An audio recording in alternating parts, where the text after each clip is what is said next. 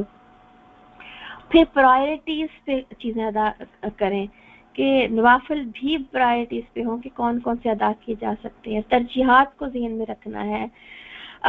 اور یہ جو ہے بی اویئر منکرین حدیث اور ماڈرن مجتہدون سے، کیونکہ یہی ہم نے بات رکھی ہے کہ جو اپنے حساب سے معنی پہنائے جانا آیات کو، حدیث کو، اس کے بارے میں بہت کیئرفل ہونے کی ضرورت ہے. تو یہ اس حدیث کا جو مختصر ایکسپلینیشن جو ہے وہ یہ آتی ہے. تو انشاءاللہ اب اگلی حدیث کی طرف جاتے ہیں ہم، اور اگلی حدیث ہے نیکیوں کے انبار. اعوذ باللہ من الشیطان الرجیم، بسم اللہ الرحمن الرحیم.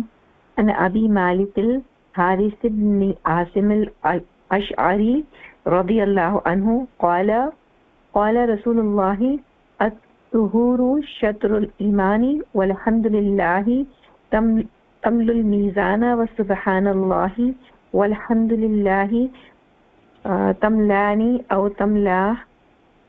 تملاء ما بین السماء والارض والصلاة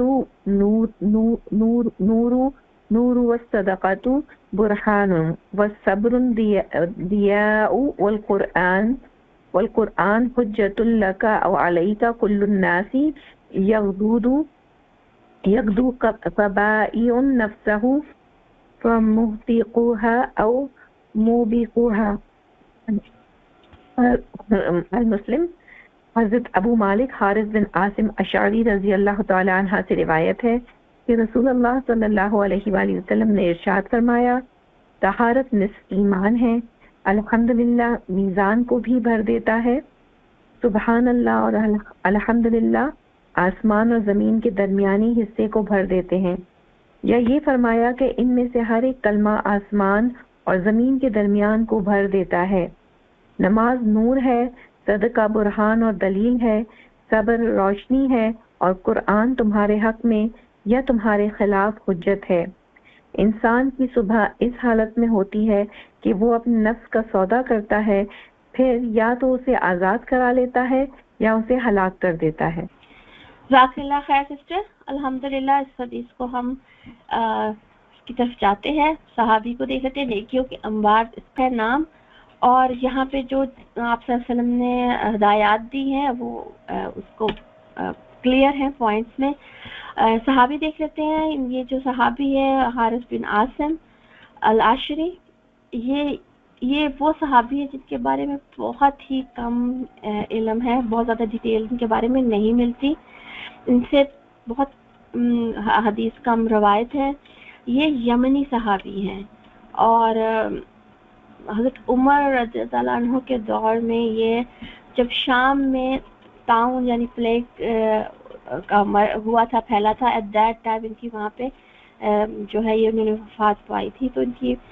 تو ان سے زیادہ تر حدیث نہیں ہمیں ملتی، لیکن یہ ایک حدیث امپورٹنٹ ہے تو یہ امام نبوی نے اس میں ڈالی، اور یہ حدیث نسائی، ابن ماجہ، ترمذی، امام احمد ہر ایک میں ملے گی. یہاں پہ جو آپ صلی اللہ علیہ وسلم نے فرمایا الطہور شطر الایمان، طہارت آ گئی. طہارت جو ہے ایمان کا نصف ہے. تو اس کو جب ایکسپلین کیا گیا ہے تو اس کو کہا گیا ہے کہ ایمان کے دو حصے ہوتے ہیں.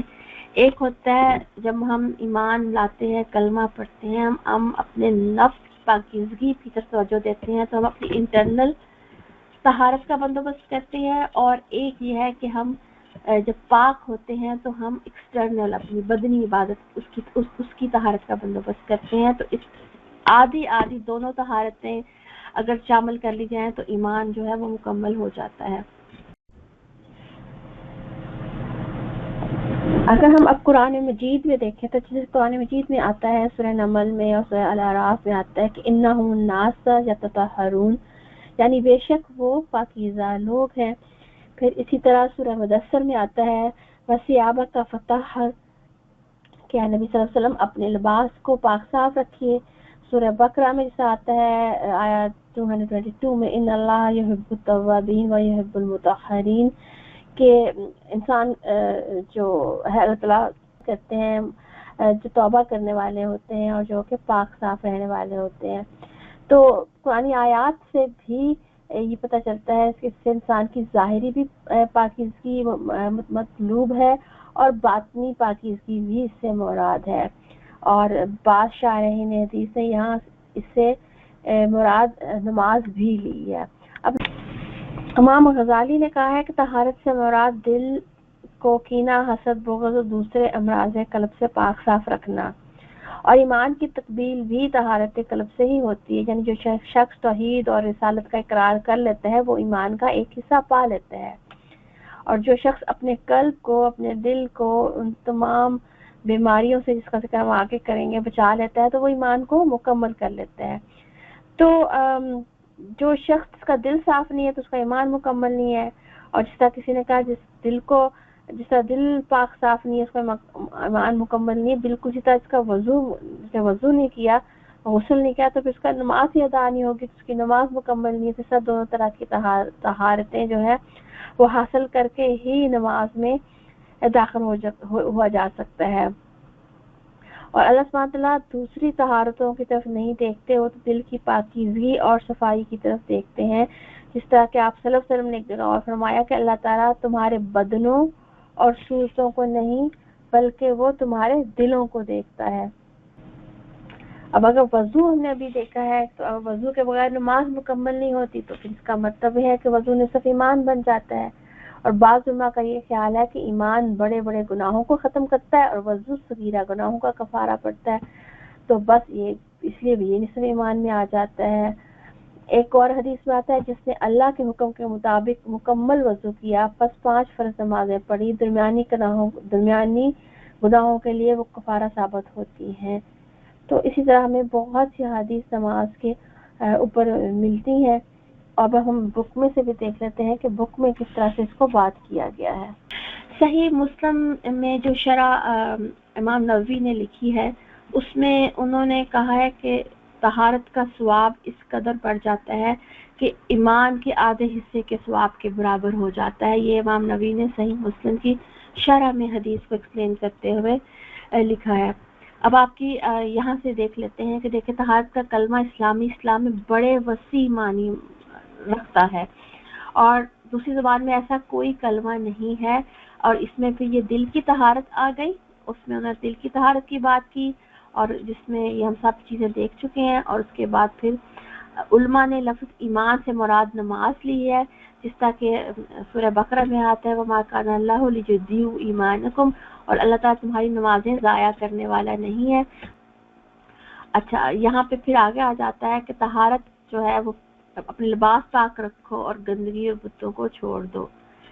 تو طہارت کو ہم تھوڑا سا یہ بھی دیکھ لیتے ہیں کہ اگر ہم وضو نہیں کریں اور نماز پڑھیں تو نماز نہیں ہوگی. اگر ہم وضو کریں تو چھوٹے چھوٹے گناہ معاف ہو جائیں گے. تو شاید علماء کہتے ہیں اس لیے اس کو نصف ایمان کہا گیا ہے. کہیں پہ یہ کہا جاتا ہے کہ کیونکہ انسان اپنے انٹرنلی اپنے آپ کو صاف کرنے کے نفس کی پاکیزگی کی توجہ کرتا ہے اور پھر اعمال کرتا ہے، تو شاید اس لیے اس کو جو ہے نصف ایمان کیا کہا گیا ہے. تو اس کو دونوں معنی جو ہے وہ پہنا دیے گئے ہیں. بہرحال طہارت جو ہے وہ آپ نے جب سورہ بقرہ پڑھی ہوگی تو اس کے اندر بھی آپ نے بہت ڈیٹیل میں اس کو پڑھا ہوگا. میں اس کو تھوڑی سی مور ڈیٹیل انشاءاللہ تعالی میں سلائیڈ کی شکل میں وہاں پہ ڈال دوں گی کیونکہ مجھے حدیث کمپلیٹ کرنی ہے آج. دوسرا پوائنٹ جو آیا ہے یہاں پہ وہ آ رہا ہے کہ الحمدللہ میزان کو زمین اور آسمان کے درمیان بھر دیتا ہے. اس حدیث میں آیا 2 چیزیں آئی ہیں، الحمدللہ میزان کو بھر دیتا ہے، سبحان اللہ اور الحمدللہ آسمان اور زمین کے درمیانی حصے کو بھر دیتے ہیں.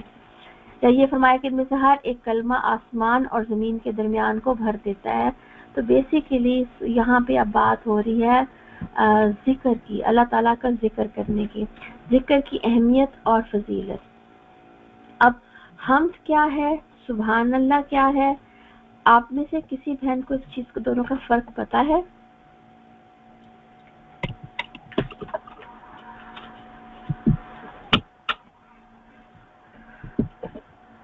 اچھا میں ذکر کرتی ہوں. دیکھیں پیاری بہنوں، ہم جو ہے جب ہم کہتے ہیں نا تو حمد میں آ جاتا ہے ہمارا شکر آ جاتا ہے اور ہم اللہ تعالیٰ کی تعریف کرتے ہیں. اور جب ہم الحمدللہ کہتے ہیں تو پھر ہم اللہ تعالیٰ کی تمام تعریفیں کرتے ہیں کہ تمام تعریفیں اللہ تعالیٰ کی ہیں. لیکن اگر آپ دیکھیں ہمارے جو اذکار ملتے ہیں اس میں سب سے پہلے آپ کو ہمیشہ سبحان اللہ پہلے ملے گا اور الحمدللہ بعد میں ملے گا. تو جب ہم سبحان اللہ پہلے کہتے ہیں تو بیسیکلی ہم اللہ سبحانہ تعالیٰ کو ہر نقص سے پاکی بیان کرتے ہیں. اللہ مطلب کوئی نقص نہیں ہے. سبحان اللہ یہ اللہ تعالیٰ کی پاکی بیان کرنے کے بعد پھر ہم الحمدللہ کہتے ہیں. یعنی پھر ہم اللہ تعالیٰ کی تعریف کرتے ہیں کہ اللہ تعالیٰ ہر نقص سے جو پاک ہے. اس کی تمام تعریفیں اللہ سبحانہ تعالیٰ کے لیے ہیں. اور یہ کہہ کے پھر ہم کال میں الحمدللہ کہتے ہیں اور فعل میں ہم اپنے ایکشن سے پھر شو کرتے ہیں. اور اس میں وہی آ جاتا ہے سارا شکر کا معاملہ کہ ہم شکر میں پھر کیسے اپنے شو کرتے ہیں اللہ تعالیٰ کی تعریف. ہم پھر آپ دیکھیں گے اس کے بعد تیسری چیز ہوتی ہے جو کہ پھر ہم لا الہ الا اللہ کہتے ہیں. سبحان اللہ والحمدللہ ولا الہ الا اللہ واللہ اکبر. تو پھر ہم اصل میں یہ کہتے ہیں کہ چونکہ اللہ تعالیٰ پاک ہے, چونکہ سب تعریفیں اللہ تعالیٰ کی ہے, تو پھر اللہ جیسے سبحان اللہ کوئی بھی نہیں ہے. لا الہ الا اللہ. تو اس کو کہا جاتا ہے تسبیح, تحمید اور تہلیل. تو یہ اس ڈائریکشن میں آتے ہیں. اور اسی لیے جب آپ صلی اللہ علیہ وسلم نے فرض نمازوں کے بعد جو پڑھنے کے لیے کہا تو کیا کہا آپ نے؟ ایک حدیث ملتی ہے, صحیح مسلم ہی کی حدیث ہے 596, میں نے اسپیشلی لکھا تھا ایک دوسرے کے کہنے پہ بتا دوں کہ ہر فرض نمازوں کے بعد جو دعائیں ہیں ان کو پڑھنے والا کبھی مایوس نہیں ہوتا. اور اس میں ہے 33 ٹائم تسبیحات, اس میں تسبیحات میں پھر سبحان اللہ 33 ٹائم تحمیدہ یعنی اللہ تعالیٰ کی حمد, اللہ تعالیٰ کی تعظیم اور محبت اور اللہ کا کمال بیان کرنا. اور پھر 34 ٹائمز تکبیرات یعنی کہ اللہ اکبر. تو یہ ہر فرض نمازوں کے بعد آپ سے کی حدیث ملتی ہے. حضرت فاطمہ رضی اللہ عنہا کو بھی آپ نے یہی ہدایت کی تھی. تو ذکر آ جاتا ہے ہماری زندگیوں کے اندر. اور سورہ احزاب میں آتا ہے کہ در حقیقت تم لوگوں کی اللہ کے رسول میں ایک بہترین نمونہ ہے ہر اس شخص کے لیے جو اللہ اور یوم آخرت کا امیدوار ہو اور کثرت سے اللہ کو یاد کرے. وہ ذکر اللہ کثیرا, بہت زیادہ ذکر کرے.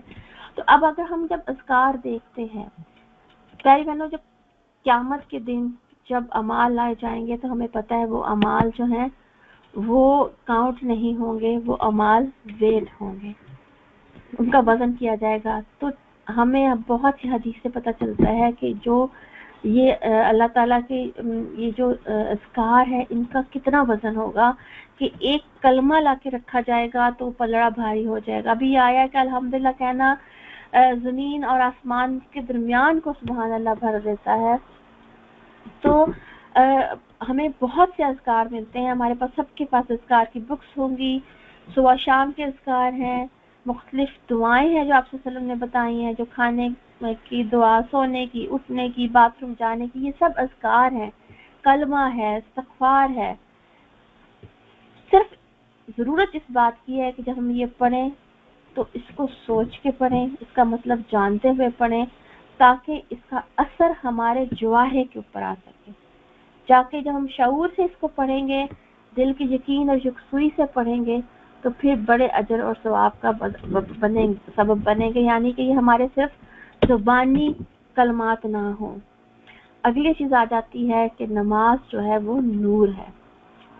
ٹھیک ہے, اس کے بعد اب نماز نور کیسے ہے؟ دنیا میں نماز اس طرح نور بنتی ہے جس طرح آپ کی بک میں یہاں پہ لکھا بھی ہوا ہے کہ جیسے اندھیرے میں نور انسان کو پھسلنے اور بھٹکنے سے بچاتا ہے, ایسے ہی نماز بھی برائیوں اور بے حیائیوں سے بچاتی ہیں. اسی طرح آخرت میں بھی نماز بندے کے لیے نور بن کر رہنمائی کرے گی. پھر یہ حدیث ملتی ہے اندھیروں میں مسجدوں کی طرف کثرت جانے والوں کو قیامت کے دن مکمل نور کی خوشخبری دے گا. اللہم اجلنا منہ. اللہ تعالیٰ ہمیں بھی اس میں حصہ رکھے. اور یہ ہے کہ جو اس کی حفاظت کرے گا اللہ تعالیٰ کہتے ہیں وہ نور بنے گی، وہ برہان بنے گی، وہ نجات بنے گی. سورہ امام احمد کی حدیث ہے، یہ والی میں حدیث ہے کہ جو من حافظ علیہ، جو اس کی حفاظت کرے گا یعنی نماز کی، کانت نور و برہان و نجات یوم القیامہ، تو وہ نور بنے گی، برہان بنے گی، وہ نجات بنے گی قیامت کے دن. اور اس نماز پڑھتے وقت پھر ہمیں یہی پتہ ہے کہ ہم بہت سی حدیث ہم جانتے ہیں کہ آپ صلی اللہ علیہ وسلم حوض کوثر کے وقت اپنے نمازیوں کو چہروں کی چمک سے پہچانیں گے.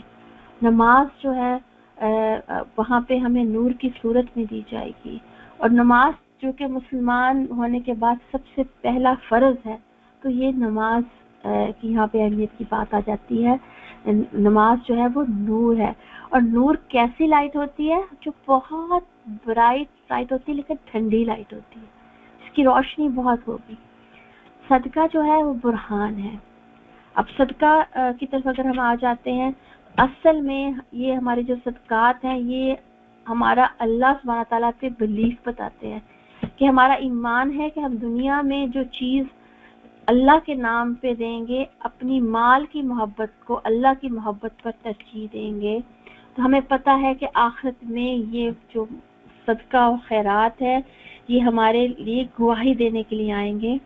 اور جب ہمیں قیامت کے دن یہ سوال کیا جائے گا جو مال تمہیں دیا تھا وہ کہاں خرچ کیا، تو اس وقت صدقہ جو ہے وہ ہمارے ایمان اور اخلاص کی دلیل بن کر آئے گا.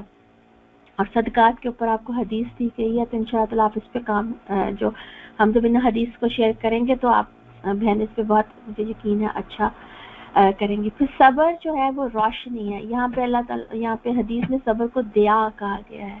اور نور اور دیا میں بھی فرق ہے. سبحان اللہ. دیا جو روشنی ایسی ہوتی ہے جو کہ روشنی بھی ہوتی ہے لیکن اس میں تھوڑی سی حرارت بھی ہوتی ہے. تو صبر بھی جس طرح قیامت کے دن اللہ تعالیٰ جنت کے لیے صابرین کے دروازے ہیں، ٹھیک ہے، صبر کی بہت سے اجر ہیں لیکن صبر کرنا مشکل کام ہے.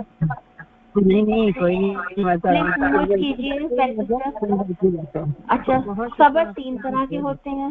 ایک ہوتا ہے صبر اللہ تعالیٰ کی اطاعت پر صبر کرنا، صبر عن المعاصیہ، معاصیت کے اوپر صبر کرنا، یعنی اللہ تعالیٰ نے جن چیزوں سے منع کیا ہے ان سے بچتے وقت بھی اپنے آپ کو استقامت پہ قائم کرنا جو ہے وہ صبر کرائے گا. اور پھر ہے صبر عند المصیبت، مصیبت کے وقت صبر کرنا.